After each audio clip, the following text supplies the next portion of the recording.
Asked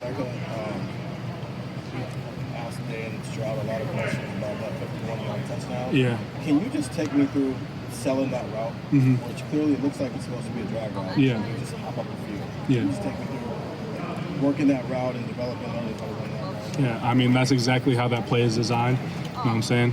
You want to give the illusion of the drag, and then once you get dropped by the corner, the middle should be yours. So really the technique of running that route is just, having body presence to the drag, and what comes with that is turning your shoulders, facing the sideline so that the corner is able to cut you, and then by the time you put your foot on the ground, you can take the middle. They was talking about how you maybe had to work it a little bit more because there's a little traffic you had to Right. get through.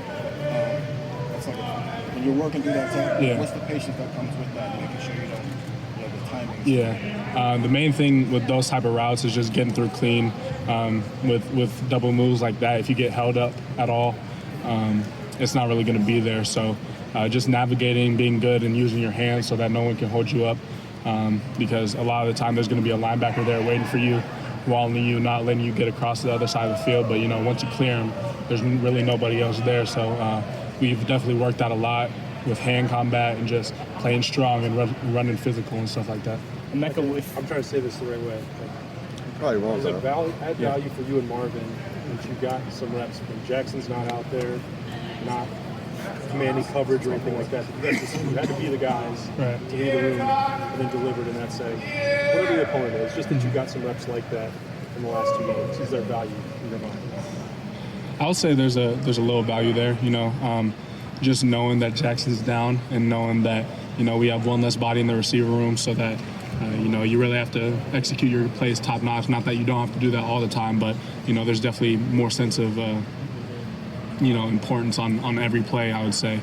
But at the end of the day, we've executed plays like the past 2 weeks, 24/7 every time we step on the field, whether Jackson's in or not. We just focus on being great receivers for our quarterback. What do you think that can mean for you guys now once you do get Jackson? I mean, it means a lot, being able to play fast like we have played the last 2 weeks. Even with Jackson back, it's just that much more of a threat to the defenses. Does your role change at all with those two guys back, or are you still doing the same things when they're out there? It's not really a question for me to answer, I'd say. I feel like my role on this team is whatever the coaches decide it to be, and I'm going to fulfill it to the best of my ability and just hopefully contribute to us winning a lot of games this year. These guys already asked you about that touchdown Saturday? Which one? The one where you cut up the middle. Yeah, they did. Yeah, they did. Can I ask you one more time? Yeah. Mainly, you're concerned there. You're running like a drag. Yeah. But do you have the option to turn it up or keep the drag? I mean, what was sort of the thing there? And what told you? Because could you even sense CJ waiting for you to make your move? Right. That's really how the play is designed. Because we have plays where I do run drags, and that one's just an illusion of a drag where I take the middle. So I know I'm the main read on that, and I have a little bit of time, but you don't want to be too patient.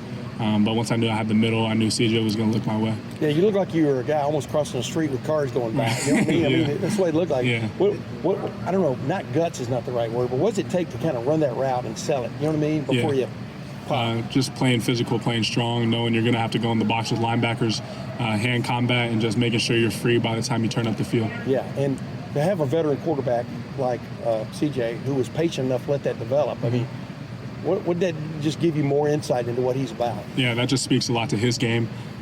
He knows what the coverage is, and he knows it's going to be open, even if it was a little muddy through the first, 2 seconds of the play. So just seeing how he allowed it to develop is just really speaks on his maturity level as a quarterback.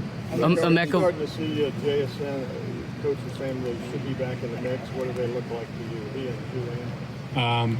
They're both working their hardest, doing a lot of recovery to get back as soon as they can. If they are able to get back, that would be great. We're happy to have them. If they're not able to, we're just focused on getting them healthy and make sure that we're going to have them the rest of the season. Emeka, what's going through your mind after the punt return gets called back? You can't be too mad. At the end of the day, we're in this as a team, so I don't hold anything against whoever had penalties on that. It's unfortunate that we weren't able to get the ball back. That's our main focus on the unit. We had that happen twice that game, so we're definitely looking to clean that up. But if I'm able to hit another home run, I'd be happy to. And I'm just glad for the blocks I had on that play. Did you know that it was going to be a penalty, like did you already see it happening? As you're running, you're like, this is going to get called back. I'm not gonna lie, I did see the flag early, like right as I caught it. I knew the flag was down, but why not put it on film? And if the other team has a penalty that cancels it out, that would be great. So I just decided to take it out, and then it ended up being a touchdown. You came in as the #1 wide receiver in the country as far as recruiting rankings. What pressure did you feel coming in here? And just talk about living up to that. It feels like you've lived up to that and then some already. I feel like the transition from high school to college, especially with me coming in, what my ranking was, I felt a lot of expectation and I would say a little bit of pressure just from family and stuff back home. But once you get to college, rankings don't matter at all. You're here to put it in every day, grind and work on your game. It's like as if you're just a new freshman again, as if you were coming in high school. So I didn't really think too much about my rankings. I was just focused on grinding, getting better, and doing as much as I could for my team. You want to put full effort in every route. I'm not saying that's not what you're doing, but is there any extra level of urgency when you know you are the first read in the route? I wouldn't say so, because coverages can change and coverages can switch. So speed off the ball is always the main thing. If you're running good routes and you're running speed off the ball, even if you get tired, we have a great coaching staff that's going to get the rotation in right. Maybe call a run play or two so you can get your lungs back, and then be able to execute on every pass that's called. Is the speed off the line of scrimmage more important when you read one versus read 2 or 3, or maybe there's going to be more patience involved? Yeah, sometimes there is patience. There's definitely routes where you're the last read. You have a little more time to mess around, not mess around, but get yourself into a better position to execute post snap. Whether that's giving more moves to the DB or tempo in your route on the snap. So there's definitely stuff like that. But in most concepts, it's speed down the field. How difficult have these couple of weeks been for you? Because you came in thinking you would have one role, then Jackson goes down and you have to move in there. And now you have a good week last week, and now it looks like maybe your role will be changing, not necessarily changing, but you'll be playing different positions some more this week. How difficult has that been, and what has allowed you to adjust and flow? I wouldn't say it's been difficult. It's definitely been a little more taxing on the body. But we have a great recovery staff, training staff. They begin me right every single day after games and stuff like that to get my legs back. So I wouldn't say it's been more difficult. I've had a lot of fun these last 2 weeks, and I'm going to continue to have fun if we keep winning games. You got to be big eyes as we start the season. That's something me and Marvin have talked about, coming in, the first day living together freshman year.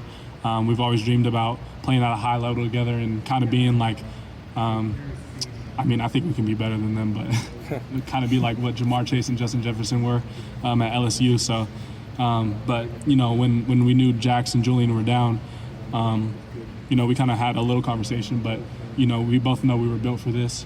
We're here for a reason, and I was just excited to play with them. And how would you assess how you've done the first 2 games? I'd say we definitely left a couple things on the field.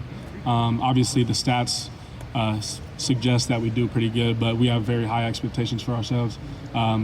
So we're looking to go out there every week and just dominate our opponent, and get everything that we can out of the game. You and Marvin came in thinking that you wanted to be Ja'Marr Chase and Justin Jefferson. Does that make you Ja'Marr Chase? Yeah. I'm Emeka and Marvin's Marvin. You know what I'm saying? So I'm excited to see what our future holds, especially for Marvin. He's a special talent. On that note, thanks. Hey, thanks, Thanks, Emeka. guys.